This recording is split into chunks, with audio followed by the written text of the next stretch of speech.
जब भी मैं हूं अशोक, आप देख रहे हैं दलित दस्तक। उत्तर प्रदेश के सुल्तानपुर में थाना कोतवाली देहात है। वहां पे दलित समाज के एक तकरीबन 70 साल के व्यक्ति को स्थानीय पुलिस ने इसलिए गिरफ्तार कर लिया क्योंकि उन्होंने अपनी बेटी की शादी के कार्ड में साथ बाबा साहब द्वारा दी गई 22 प्रतिज्ञाओं को शामिल किया था, प्रिंट करवा दिया था। यही नहीं, उत्तर प्रदेश की पुलिस ने उन्हें 4 दिन तक जेल के भीतर रखा। पूरी खबर हम आपको बताएंगे, लेकिन उसके पहले देखिए कि आखिर उत्तर प्रदेश की पुलिस किस तरीके से काम करती है। ये जो आप तस्वीरों में देख पा रहे हैं, यह थाना कोतवाली देहात, जनपद सुल्तानपुर, उत्तर प्रदेश है। कोतवाली के मेन गेट पर ऊपर लिखा है सत्यमेव जयते। अमूमन देश के तमाम थानों में यह लिखा होता है, जिसका मतलब होता है कि सत्य की जीत होगी।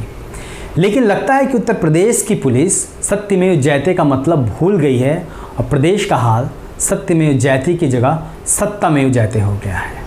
क्योंकि योगी राज में उत्तर प्रदेश में तमाम हिस्सों से पुलिस अधिकारियों और सत्ताधारी दल के मनमाने की खबरें लगातार आ रही हैं और हो वही रहा है जो सत्ता और सत्ता के कारिंदे चाह रहे हैं, और आम जनता बेहाल, परेशान और हलकान है। जिस सुल्तानपुर का मैंने जिक्र किया, उसी सुल्तानपुर में थाना कोतवाली की पुलिस ने गांव अभिया खुर्द के निवासी दलित समाज के बाबूलाल को महज इसलिए गिरफ्तार कर लिया और उन्हें जेल में डाल दिया क्योंकि शादी के कार्ड में 22 प्रतिज्ञाएं जो बाबा साहब ने 1956 में ली थी और अपने साथ, जो उनके साथ जिन लोगों ने बौद्ध धर्म ग्रहण किया था उनको दिलवाया था, उसको प्रिंट किया था।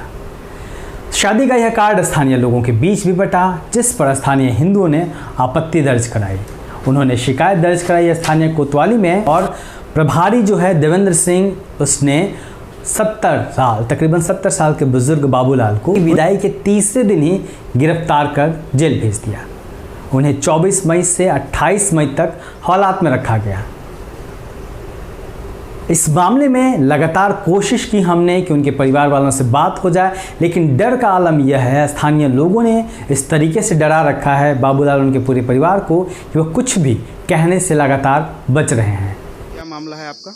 मामला हमारा कुछ नहीं है। शादी पड़ी थी, ये कार्ड छपा था, हमें छपाए नहीं, तो एक्शन ले लिया हमारे ऊपर, तो पकड़ लेंगे पुलिस वाले। तो कुछ बताए हैं कि क्यों गिरफ्तार किए? हम लोग घर पे थे नहीं, नाम देने में लड़का था, तो लड़की लिए निकल गए थे।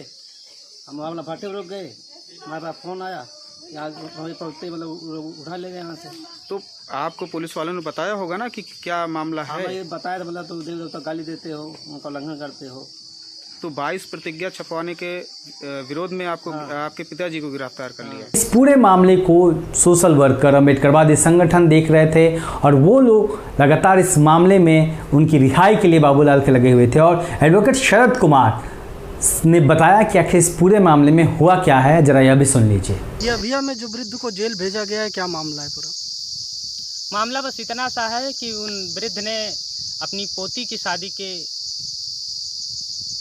कार्ड में, जिसमें कि बाबा साहब की 22 प्रतिज्ञाएं भी छपी थी, उसमें अपनी शादी का कार्यक्रम छपवाया और लोगों को मिला, तो उन्होंने जो है उस पर ऐतराज़ जताया कि 22 प्रतिज्ञाओं पर। किसने ऐतराज़ जताया?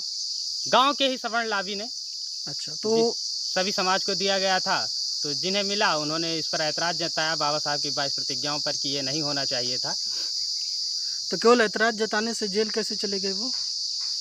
उन्होंने जाके तहरीर दी थाने में और उन पे कार्रवाई की गई, जो पूरी तरह से अवैध है। हम अपने धर्म को मान सकते हैं और उसका प्रचार प्रसार कर सकते हैं, उसमें कोई भी गलत ऐसी बात नहीं है जिसके लिए किसी को जेल। इस पूरे मामले में हमने कोतवाली जो है, कोतवाली देहात के देवेंद्र सिंह से, जो SHO हैं, उनसे भी बात की और देवेंद्र सिंह का कहना था कि बाबा साहब की 22 प्रतिज्ञाओं के साथ इन्होंने अपनी तरफ से भी कुछ प्रिंट करवा दिया था और उसके कारण शिकायत आई और 151 के तहत उन्हें गिरफ्तार किया गया। हालांकि आप शादी के कार्ड को साफ तौर पे देख सकते हैं और साफ समझा जा सकता है कि जो देवेंद्र सिंह है, थाना प्रभारी, वो लगातार झूठ बोल रहा है, क्योंकि शादी के कार्ड में ऐसा कुछ भी नहीं छपा जो बाबा साहब की 22 प्रतिज्ञाओं से अलग हो।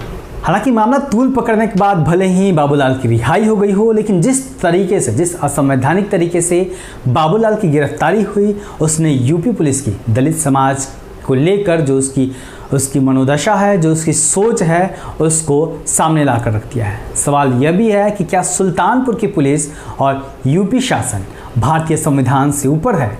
सवाल यह भी है कि क्या बाबा साहब की द्वारा बताई गई दिलवाई गई 22 प्रतिज्ञाओं को दोहराना और उसे शादी के कार्ड पर प्रिंट करवाना आखिर गैरकानूनी कैसे हो गया? क्या यदि आज बाबा साहब होते तो योगी सरकार उन्हें भी 22 प्रतिज्ञाओं को बताने के कारण जेल भेज देती? अगर नहीं तो फिर बाबूलाल को जेल भेजना कितना सही था?